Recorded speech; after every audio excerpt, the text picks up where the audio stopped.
Un saludo, queridos estudiantes. Les doy nuevamente la bienvenida a un nuevo video de la materia de comportamiento del consumidor. Como ustedes recordarán, en el último video habíamos desarrollado la primera parte de este capítulo, que es el capítulo 4 de la materia, denominado Psicología del Consumidor. No habíamos completado el desarrollo del avance en el primer video, ya que el capítulo es bastante amplio.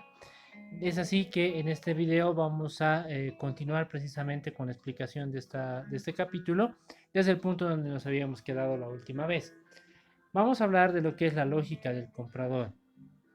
Dentro de la psicología del consumidor existe un proceso de etapas que sigue a una persona cuando está en condición de comprador, que son las que se van a desarrollar de manera general cuando nosotros adquirimos un determinado producto. Si bien existen características diferentes para cada persona, estas etapas se cumplen de manera general. Como dice la teoría, la lógica del comprador hace referencia a ciertas características y reacciones que en términos generales tiene una persona al momento de realizar una compra o adquisición. Para analizar detalladamente dichas características se debe clasificar el proceso de decisión de compra en las distintas etapas. Y las etapas son precisamente las que vemos a continuación. Las etapas en el proceso de decisión de compra son 5 básicamente: la identificación del problema, la búsqueda de información, la evaluación de alternativas, la toma de decisiones y la evaluación post-compra. Como ustedes pueden ver en la gráfica, ese es un proceso que se repite de manera permanente. Es decir, después de que se realice una compra, pasan estas 5 etapas. Para la siguiente compra se va a volver a seguir los mismos pasos. Vamos a explicar uno por uno cada uno de estos pasos o de estas etapas para que se entiendan mejor. El primer punto o la primera etapa es la identificación del problema.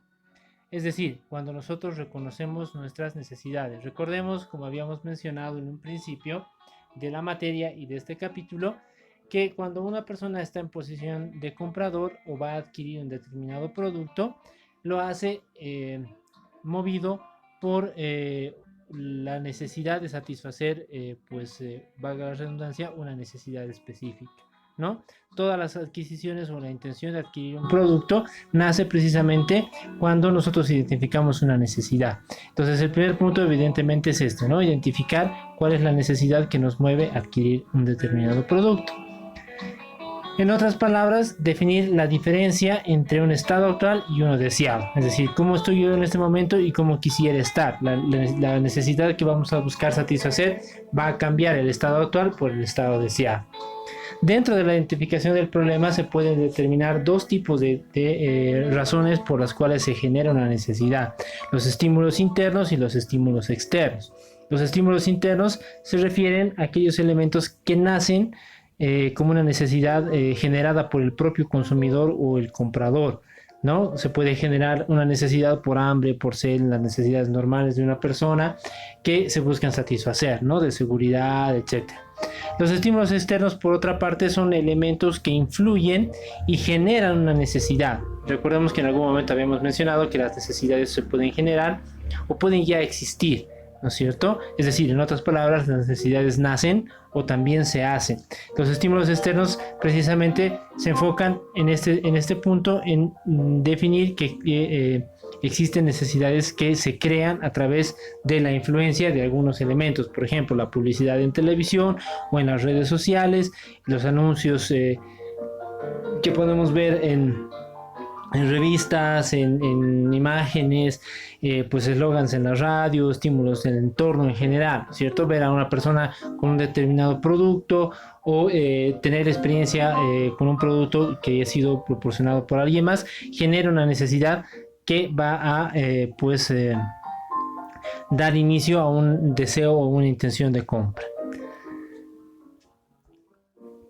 El segundo paso es la búsqueda de información. Dentro de la lógica del comprador, una vez que nosotros identificamos una necesidad, es decir, sabemos que queremos comprar algo, lo que vamos a hacer es buscar información, ¿no? Para adquirir un producto, obviamente vamos a empezar a recopilar datos para saber cuál es el producto que va a satisfacer mejor o en mayor medida nuestra necesidad. Y para la búsqueda de información existen varias fuentes a través de las cuales nosotros recopilamos esta información. Ya sea una compra compleja, es decir, una inversión muy grande o que representa una decisión muy importante, o si es una compra sencilla como comprar una golosina en la tienda, etcétera. De todas maneras vamos a buscar información. Obviamente en el primer caso va a ser mucho más complejo o mucho más amplio el proceso de recopilación de información, mientras que en el segundo caso, cuando es una compra impulsiva o que no genera demasiada dificultad, sin embargo sí vamos a buscar igual información, aunque sea de manera mucho más automática o inclusive inconsciente. Las fuentes de recopilación de información para tomar la decisión de compra pueden ser fuentes personales, donde están los familiares, amigos, vecinos, que son de alguna manera las fuentes más influyentes de información. Es decir, cuando nosotros queremos comprar algo, generalmente acudimos a consejo de alguna persona, ¿no? Pueden ser nuestros papás, nuestros hermanos, algún amigo, algún vecino, personas que de repente nos pueden dar cierta información de lo que nosotros estamos buscando. Y como dice la teoría, son las fuentes más influyentes de información porque son las personas más cercanas, y normalmente los seres humanos tendemos a tomar decisiones en base a la experiencia de otras personas. La segunda fuente de información son las denominadas fuentes comerciales. Las fuentes comerciales son anuncios, los propios vendedores, es decir, la información que nos van a dar, que nos va a dar el vendedor a través de diferentes elementos, como por ejemplo la publicidad en general, ¿no? Y los propios vendedores, que son los encargados obviamente de hacer efectiva una compra. Es la fuente de la que más información se recibe, obviamente, porque el vendedor es el que más interés tiene en que el potencial comprador adquiera toda la información necesaria para tomar una decisión, ¿no? Sobre todo cuando estamos hablando, por ejemplo, de productos que tienen mucha competencia, todos los competidores van a buscar la manera de llegar al comprador para proporcionarle toda la información posible para que esta persona decida adquirir su producto.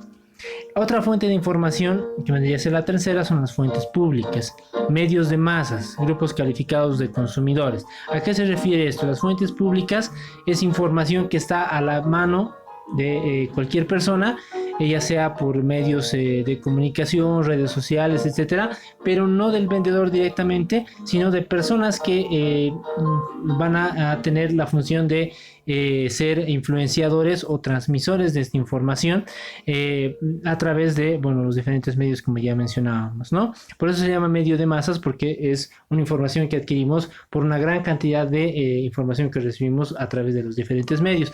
Actualmente tenemos mucha información que está en el entorno, sobre todo en las redes sociales, que se ha convertido en uno de los elementos más importantes para la publicidad y para la transmisión de información. Y finalmente, otra fuente de información, y la última que vamos a mencionar, es la experiencia propia. El manejo del producto y el análisis del producto cuando uno lo utiliza. La mejor fuente de información somos nosotros mismos.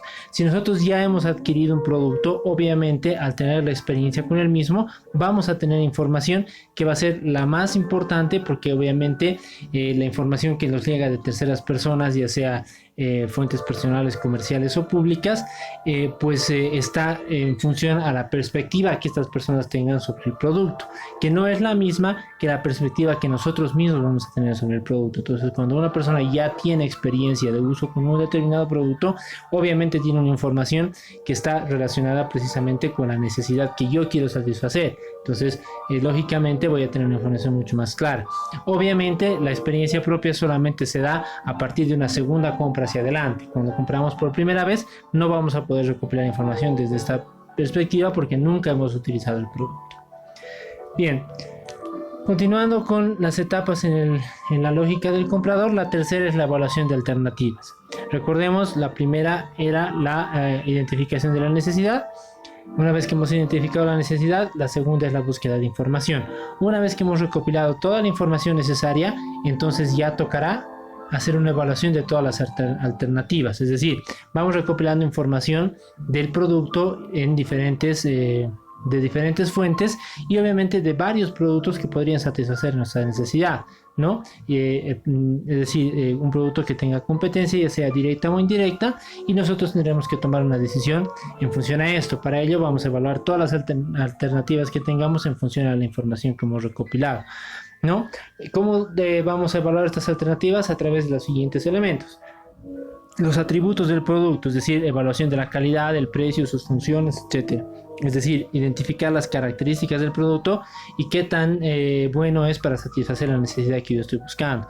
El grado de importancia que atributos me interesan más. Es decir, puede ser que tengamos productos similares, pero hay algunos que van a tener ciertas características diferentes a otros y nosotros tenemos que evaluar el que va a satisfacer mejor nuestra necesidad en función a los elementos que más me interesan. Me interesa más el precio, me interesa más la calidad del producto, me interesa más la funcionalidad del producto, me interesan más las características estéticas del producto, etcétera, ¿no? Entonces, en el nivel en el que nosotros vayamos a darle importancia o vamos clasificando la jerarquía de los atributos más importantes, nos va a permitir obviamente tomar una mejor decisión en función a lo que nosotros queremos. Tercero, la creencia de marca. Esto es muy importante. El posicionamiento de marca define las decisiones del comprador, ¿no? Cuando hay productos que ya están posicionados en el mercado, obviamente van a tener mayor ventaja sobre otros que no están posicionados en el mercado en la evaluación de las alternativas, ya que el posicionamiento de marca se genera a través de elementos que permiten poner una posición a este producto, porque obviamente que la marca ya es conocida, es un símbolo de calidad, etcétera. Entonces obviamente eso pues es importante, ¿no? Para la evaluación de alternativas identificamos qué es lo que creo yo acerca de la marca del producto que voy a comprar. Es importante para mí que sea un producto de marca. Si es así, obviamente voy a buscar las características de la marca más que del mismo producto. Otro elemento, la satisfacción total con el producto, es decir, con base en lo que estoy buscando, qué tanto me va a satisfacer cada producto. Eso es sumamente importante. Para evaluar las alternativas, obviamente nosotros vamos a tomar la decisión de adquirir el producto que satisfaga de mejor manera o en mayor medida la necesidad que estamos buscando satisfacer. Como decía anteriormente, cada producto va a tener características diferentes, por lo tanto, yo voy a buscar un producto que satisfaga mejor mi necesidad en función a estas características, ¿no? Puede ser que un producto sea más barato que el otro, pero a mí no me interese tanto el precio, sino que me interese más, por ejemplo, la estética del producto o la calidad del producto, ¿no? Puede ser que a mí me interese más la manera en la que se ve, la resistencia del producto, la manera en la que lo voy a utilizar, etcétera, y eso va a definir obviamente el nivel de satisfacción que yo estoy buscando. Otro elemento para evaluar las alternativas son los procedimientos de evaluación, es decir, escoger un producto y una marca con base en uno o más atributos. Una vez que evaluamos todas las alternativas, vamos a poner en una balanza los productos que tenemos, porque seguramente van a haber algunos que van a tener ciertas características que a mí me gustan y otros que también van a tener características que a mí me gustan y posiblemente no encuentre todas las características en un solo producto. Entonces tendré que comparar y ver cuál tiene la mayor cantidad de atributos que yo quiero en el producto y será ese el que voy a decidir adquirir. Bien, finalmente la última etapa en el proceso de decisión de compra es la toma de decisión como tal, ¿no? Pasar de la intención de compra a la decisión de compra. Para esto, obviamente, existen varios factores influenciadores. Toda la información que hemos recopilado y el análisis que hemos hecho, o la evaluación que hemos hecho de esta información para tomar una decisión, pero van a influir otros elementos como la actitud de otras personas. Recordemos cuando hablábamos de lo que es el influenciador, que es un elemento sumamente importante para tomar una decisión de compra, más allá de la información que yo pueda tener y las características que yo busque en un producto. Es fundamental la influencia de otras personas que puede cambiar la perspectiva que yo tengo de la decisión. Y los factores de situación, ¿a qué se refieren los factores de situación? Para tomar la decisión de compra, además de identificar el producto que va a satisfacer mejor mi necesidad en función a la evaluación que hemos hecho, tengo que identificar elementos de mi entorno que van a influir en mi decisión, ¿no? Si estoy en condiciones de adquirir el producto, dependiendo por ejemplo de temas de precio, puede ser que yo haya escogido un producto que es el que mejor satisface mi necesidad, pero está por encima de mi presupuesto. Ese es un factor de situación que va a impedir que yo tome la decisión en función a la mejor opción, sino que voy a tomar la decisión en función a la opción que esté más a mi alcance, ¿no? Elementos de tiempo, de funcionalidad, para qué necesito el producto. Puede ser que sea un producto muy bueno, que a mí me llame mucho la atención, que sea el que más me guste, pero realmente no sea tan útil para lo que yo estoy buscando. Entonces no voy a escoger necesariamente el que más me guste, sino el que más me sirva. A eso se refieren los factores de situación. Bien, entonces esos son los pasos en la lógica del comprador. El último paso, en realidad, que está posterior a la compra, que vendría a ser la quinta etapa en el proceso de decisión de compra, es la evaluación post-compra. Ya hemos hecho la compra del producto, pero como decíamos antes, es importante la experiencia que yo voy a tener con el producto, ¿no? En ese sentido, hacemos una evaluación, así sea de manera involuntaria, lo vamos a hacer al momento de adquirir el producto y utilizarlo, ¿no es cierto? Le vamos a definir, como dice en el texto, las expectativas del consumidor respecto al desempeño del producto. Es decir, cómo yo percibo el desempeño del producto en relación a lo que yo quería, a cuál era mi expectativa y a lo que realmente logro al momento de utilizarlo. Y se puede tener obviamente dos elementos, un cliente satisfecho o un cliente insatisfecho. Lamentablemente, antes de hacer la compra, a pesar de que existan varios elementos que nos ayuden a tomar una decisión, no vamos a tener una decisión definitiva, sino hasta haber utilizado el producto. Y digo lamentablemente porque obviamente sería ideal poder tener esta información antes de adquirir el producto para estar seguros de que voy a estar satisfecho con el producto. Pero por más información que tenga, si no lo utilizo, obviamente no voy a saber si me satisface o no. Este elemento de evaluación post-compra es sumamente importante y lo vamos a ver más adelante desde la perspectiva del vendedor, porque hablamos de que una persona puede que no compre un producto por única vez, sino que va a repetir la compra posteriormente. En ese sentido, un cliente satisfecho obviamente va a volver a adquirir el producto. Un cliente insatisfecho posiblemente no lo va a hacer. Entonces, desde la perspectiva del comprador es sumamente importante, del vendedor es sumamente importante identificar esto, porque si el cliente está insatisfecho, yo puedo buscar las maneras de mejorar su experiencia con el producto y de esa manera cambiar su perspectiva. Bien. Entremos a otro elemento importante dentro de lo que es la psicología del consumidor. Hablamos de lo que es la compra y la percepción. De acuerdo a varios estudios, se asegura que una decisión de compra está impulsada por la percepción que el comprador tenga del producto. Esta percepción no solo responde a las características del producto, sino a ciertos criterios perceptibles en el proceso mismo de compra y en el uso del producto. Hemos visto todas las etapas dentro de la lógica del comprador, las etapas en la decisión de compra. Al momento de adquirir un producto, como menciona en este momento la definición, una persona adquiere el producto no solamente impulsada por el nivel de satisfacción, es decir, con toda la información que recopila, sino también por cómo se siente con el producto. Eso ya es algo que pasa más por la parte emocional o por la parte psicológica que por la parte lógica que habíamos mencionado anteriormente. Pero es sumamente importante entender la percepción que tiene el comprador del producto, porque eso va obviamente a pesar al momento de tomar una decisión. Entonces, cuando hablamos de la percepción, vamos a entender que existen varios elementos de percepción. Al momento de realizar una compra se puede tener los siguientes criterios de percepción: la percepción sensorial, la percepción del beneficio, la percepción del precio y la autopercepción. Vamos a explicar a continuación a qué se refiere cada uno de estos puntos.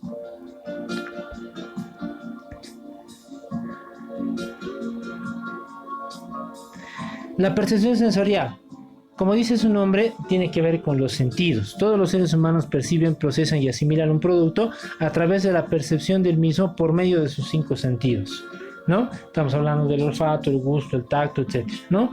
Es decir, que una persona puede decidir si el producto es agradable o aceptable por cómo se ve, cómo se siente, cómo sabe, etc., ¿no? Inclusive cómo se oye o cómo huele en algunos casos, dependiendo del producto. A eso se refiere la percepción sensorial. Ustedes, por ejemplo, si ven alguna experiencia que ustedes hayan tenido con la compra de un producto, al ser un bien, por ejemplo, un producto tangible, si el producto se ve bien, se ve atractivo a la vista, obviamente va a ser mucho más fácil tomar una decisión de adquirir este producto, ¿no es cierto? Si vamos a un restaurante a comer, obviamente uno de los elementos que nos va a llamar la atención es el olor de la comida, ¿no es cierto? Que es un elemento de percepción sensorial que nos va a permitir tomar una decisión. ¿no? Entonces son elementos que lógicamente pues van a tener un peso importante cuando nosotros decidamos adquirir un producto. ¿Qué es la percepción del precio? El precio es uno de los factores de percepción más influyentes en la decisión de compra. ¿Por qué? Porque obviamente al momento de nosotros decidir comprar un producto, vamos a vamos a buscar alguno que esté dentro de nuestro presupuesto, ¿no es cierto? Algo que esté acorde a lo que nosotros pensamos gastar. Sin embargo, hay algo muy importante que hay que tomar en cuenta en este punto de la percepción del precio. Como dice la teoría, en algunos casos se hace énfasis en el bajo precio, ya que suele llamar la atención de los compradores, sobre todo en productos de consumo masivo.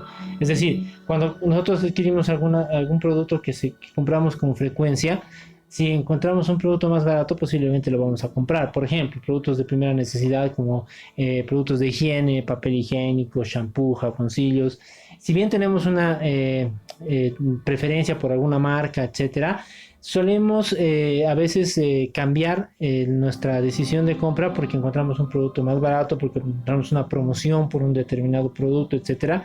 Entonces, la percepción del precio en ese sentido nos va a generar también una posibilidad de cambiar nuestra percepción de compra porque vemos un producto que es más barato y que obviamente va a ir en favor de nuestra economía. Sin embargo, no necesariamente la percepción del precio hace referencia a tener precios más bajos. Eso es muy importante. Existen algunos casos, como dice la teoría, en productos más exclusivos, donde la filosofía de precio es lo opuesto, es decir, que se sugiere que un alto precio es sinónimo de calidad o exclusividad. Cuando vemos productos obviamente más exclusivos, como por ejemplo un vehículo, un televisor, productos que tienen que ver con tecnología, no siempre nos vamos a inclinar a adquirir el producto más barato, porque en este tipo de casos el precio puede ser una referencia de calidad, ¿no? Si vamos a comprar una computadora y vemos que una es un poco más cara que la otra, automáticamente asumimos que la que es más cara tiene mejores características, mejores condiciones, mejor calidad, etcétera. Entonces, en algunos casos, tener un precio más bajo no siempre va a ser una buena referencia o va a generar una percepción positiva en el comprador. Es importante identificar el tipo de producto para ver si podemos hacer desde el punto de vista del vendedor competir con el tema de precios, o más bien podemos aprovechar el tema del precio, de tener un precio un poco más alto, que permite obviamente que la persona tenga una percepción de que este precio más alto significa que el producto es mejor. Tercer punto, la percepción del beneficio. El beneficio que el producto ofrece al consumidor será esencial para su decisión de compra. Como ya habíamos mencionado antes, cuando una persona adquiere un producto, un elemento importante es en qué nivel va a beneficiarme a mí ese producto, ¿no es cierto? Porque yo estoy buscando satisfacer una necesidad. La percepción del beneficio desde el punto de vista del marketing es aún más importante que el beneficio en sí mismo. Es decir, que muchas veces las personas perciben un beneficio en determinado producto, aunque realmente no lo tenga, o maximizan su efecto. Este es un aspecto psicológico bastante flexible y adaptable. ¿Qué significa eso? Desde el punto de vista del vendedor, es importante venderle a la persona una idea de que este producto es lo mejor que puede adquirir, ¿no es cierto?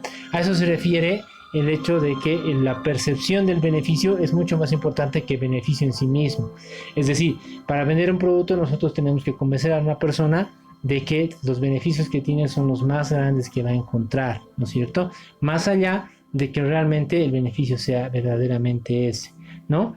Es un elemento psicológico. Cuando una persona se convence de que un producto es bueno, pues obviamente lo va a comprar, más allá de que realmente vaya a cumplir lo que promete, ¿no es cierto? Es decir, la percepción del beneficio en sí mismo. El último es la autopercepción. La autopercepción de los clientes se refiere a los valores y las motivaciones que impulsan al comportamiento de compra. Esto tiene que ver mucho con la personalidad de cada comprador. Es decir, que las personas desarrollan una decisión de compra basada en su propio comportamiento. Por ejemplo, una persona con una fuerte tendencia a la preservación de la naturaleza o el impacto ambiental optará por adquirir productos reciclables o de baja contaminación. La autopercepción es la relación que yo voy a tener con el producto en función a las características de personalidad que yo tenga, como el ejemplo que está ahí, ¿no es cierto? Una persona que está enfocada al tema de la naturaleza, le preocupa el impacto ambiental, obviamente va a utilizar productos que sean reciclables, ¿no es cierto? Va a evitar utilizar productos que no sean biodegradables, por ejemplo. Entonces son elementos de autopercepción, ¿no? Si a mí me gustan ciertas cosas, entonces voy a buscar productos que estén relacionados con esas cosas que a mí me gustan, no solamente relacionadas con el beneficio que da el producto, sino con estos otros elementos que van a mejorar mi experiencia con el producto. A eso se refiere la autopercepción. Bien, continuando con el avance, vamos a hablar de lo que es el uso del producto y las decisiones post compra. Como habíamos mencionado, es muy importante el después de la compra de un producto, ¿no? Como dice el texto, como ya se había mencionado antes, en la última etapa de decisión de compra, la evaluación post-compra, el consumidor medirá su nivel de satisfacción con el producto. Es decir, una vez que nosotros adquirimos el producto y tenemos experiencia con él, recién vamos a poder medir qué tan satisfechos estamos. Si bien existe una percepción del producto al momento de adquirirlo, por la información que hemos recopilado, la verdad es que será el uso del producto el que determine la satisfacción del consumidor, como ya lo habíamos mencionado.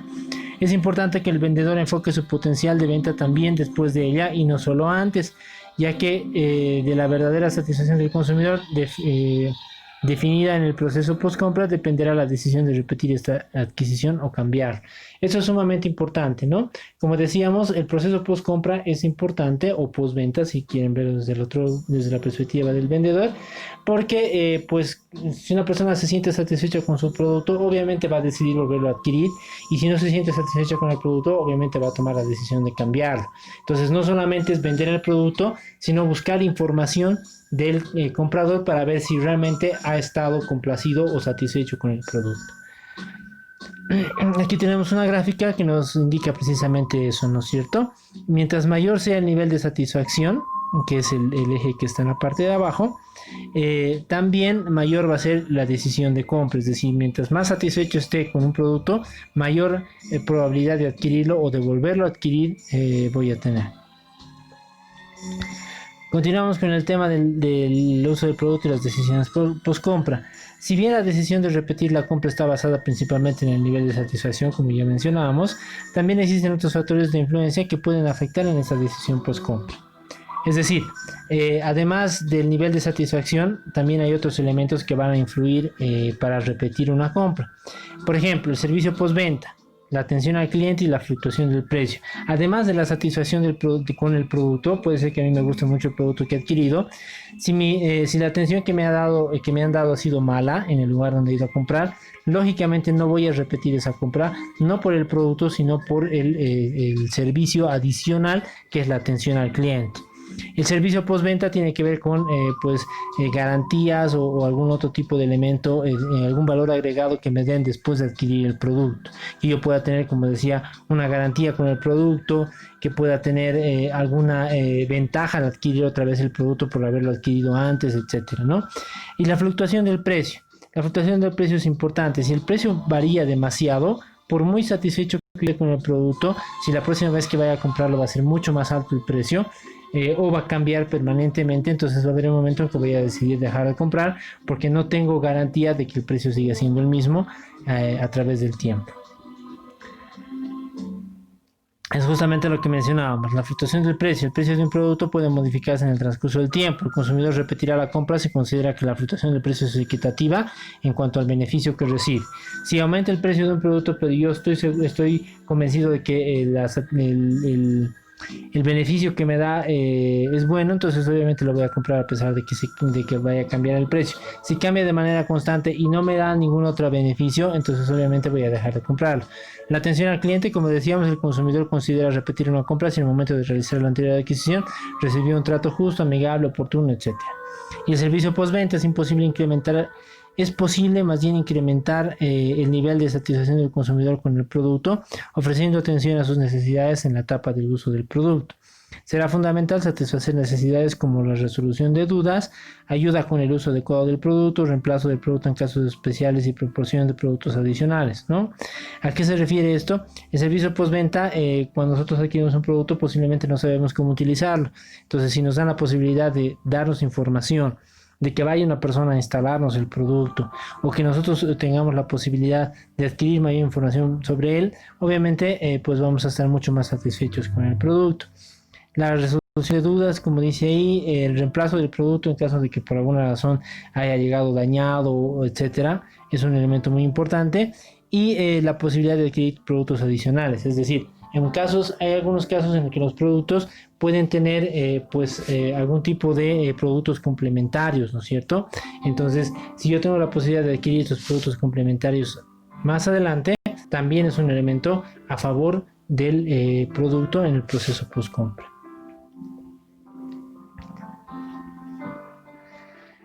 Bien, otro elemento importante dentro de la psicología del consumidor es el tipo de compra. Cuando nosotros analizamos una compra, es importante determinar cuál es el tipo de compra que se está realizando. ¿A qué se refiere esto? Existen tres tipos de compra: las compras ocasionales, las compras de rutina y las compras especiales o excepcionales. Y habíamos hablado algo de esto en capítulos anteriores. Las compras ocasionales son aquellas compras que se realizan por una sola vez sin la intención de repetir, ¿no? Por ejemplo, si compramos algo para una tercera persona, como un regalo.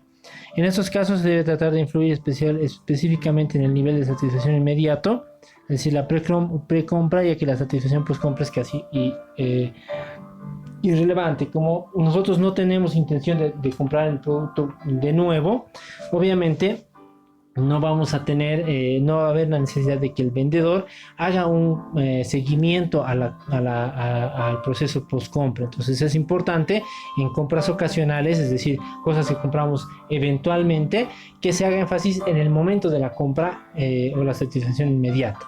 Las compras de rutina, básicamente lo contrario a las compras ocasionales, son aquellas compras que suelen repetirse de manera periódica. Por ejemplo, artículos de limpieza o productos de primera necesidad, y que prácticamente no sufren modificaciones salvo en algunos casos en los que pudiera inducir un factor externo.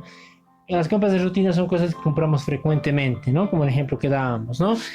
Productos de limpieza, papel higiénico, jaboncillo, shampoo, o productos de primera necesidad como pan, las cosas que utilizamos, los alimentos que comemos a diario, etcétera, ¿no? Esas son compras de rutina porque nosotros prácticamente ya las adquirimos de memoria y no sufren muchos cambios, como dice acá, excepto que haya un factor externo que nos haga cambiar en algún momento. En este tipo de compras se debe influir en la satisfacción pre-compra en consumidores nuevos, precisamente para crear una rutina de compra del producto. Es decir, cuando una persona está yendo por primera vez, tenemos que como vendedores influir mucho en el comprador para que repita la compra y se vuelva una rutina, ¿no? Y en aquellos que ya están comprando y ya están dentro de la rutina de compra, se debe influir en la satisfacción post compra para que obviamente el consumidor se fidelice con el producto y cada vez le sea más difícil cambiar el producto, ¿no? Y así asegurarnos tener un cliente a largo plazo. Las compras especiales o excepcionales son compras ocasionales también, ¿sí? Pero de gran incidencia en el consumidor, es decir, que tienen un alto impacto en este y representan una toma de decisión muy compleja con altos niveles de riesgo. Es decir, son compras que representan una inversión muy alta o pueden cambiar el estilo de vida, estatus, etcétera, de una persona, como por ejemplo comprar una casa, ¿no? Una compra de una casa es una compra especial. Es ocasional porque no compramos casas todos los días, pero además es una compra excepcional o especial porque significa una inversión muy grande y representa un cambio importante en nuestra vida. Entonces, obviamente, la recopilación de información para adquirir este producto va a ser mucho más compleja, ¿no? Como dice acá en el texto, afecta de manera importante algunos o varios de los factores psicológicos de influencia, ¿no? Entonces, esto significa que estas compras especiales van a tener un trato especial también, porque obviamente, pues la persona no va a comprar esto constantemente ni va a cambiar este producto en un muy largo plazo, pero sí, obviamente necesita tomar una decisión o tener mucha información para tomar esta decisión. Bien, otro punto importante es la perspectiva del vendedor. Y hemos visto todo esto prácticamente solamente desde la perspectiva del comprador, pero tenemos que analizar la psicología del consumidor desde la perspectiva de la persona que está haciendo la venta, ¿no? Para analizar la psicología del consumidor es importante ver esta desde dos puntos de vista, como decíamos. Uno de ellos es la perspectiva del propio consumidor y la otra es la del vendedor. Es importante analizar la perspectiva del vendedor, ya que el comportamiento de este va a influir directamente en la psicología del consumidor y determinar las decisiones de compra, recompra y bueno, post compra, ¿no? Para analizar adecuadamente el comportamiento o perspectiva del vendedor se debe considerar que existen 3 situaciones de compra diferentes y que el vendedor debe actuar de manera distinta en cada una de estas situaciones. ¿A qué nos referimos con esas 3 situaciones? Cuando hablamos de compras nuevas, recompras directas y recompras modificadas. ¿A qué se refiere esto? Una compra nueva es cuando el consumidor realiza una compra por primera vez, ¿no? La primera experiencia que tenemos con el producto. La recompra directa, cuando una persona adquiere un producto, sobre todo cuando son compras de rutina, va a volver a comprar el producto, ¿no es cierto? Una recompra directa se refiere a que cuando el consumidor repite la compra sin hacer o buscar modificaciones, las denominadas compras de rutina. Yo compro una pasta de dientes, se me acaba mi pasta de dientes, voy a ir a la tienda a comprar la misma pasta de dientes, ¿no? Esas son recompras directas.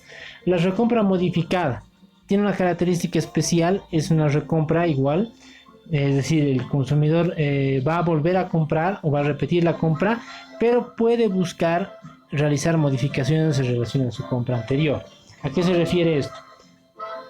Por ejemplo, yo he comprado una mermelada de durazno de una marca X. Me ha gustado la mermelada, he tenido buena experiencia con el producto. Voy a ir otra vez a adquirir el producto, pero se me ocurre que ya no quiero la mermelada del mismo sabor, sino que voy a buscar otro sabor diferente, pero de la misma marca. Esa es una recompra modificada. Vuelvo a comprar el producto, pero voy a modificar algunas características, ¿no? Voy a comprar una Coca-Cola, me ha gustado la Coca-Cola, al día siguiente voy a volver a comprar la Coca-Cola, pero ya no compro la misma, sino compro una Coca-Cola cero. O voy a cambiar el tamaño de mi producto porque me ha gustado tanto que prefiero comprar una de mayor tamaño. A eso se refieren las recompras modificadas. ¿Por qué es importante tener en cuenta eso desde la perspectiva del vendedor? Porque tiene que cambiar la manera en la que el vendedor va a atender a una persona cuando compra por primera vez, cuando va a comprar un producto sin hacer modificaciones, o sea, en una recompra directa, o cuando va a comprar el producto y busca una recompra modificada. Bien, para terminar justamente vamos a explicar esto, ¿no? Como ya habíamos mencionado, el comportamiento o perspectiva del vendedor debe ser diferente en esas distintas situaciones. Cuando se realiza una compra por primera vez, es decir, una compra nueva, el vendedor debe hacer énfasis en la percepción sensorial del consumidor. Es decir, mostrarle al consumidor las características del producto para que lo pueda sentir, para que lo pueda degustar si es un producto comestible, ¿no? Para que pueda ver estas características, ¿no? Vamos a vender un perfume, lo vamos a hacer, obviamente, le vamos a hacer oler el aroma del perfume, ese tipo de cosas. Eso se refiere a hacer énfasis en la percepción sensorial.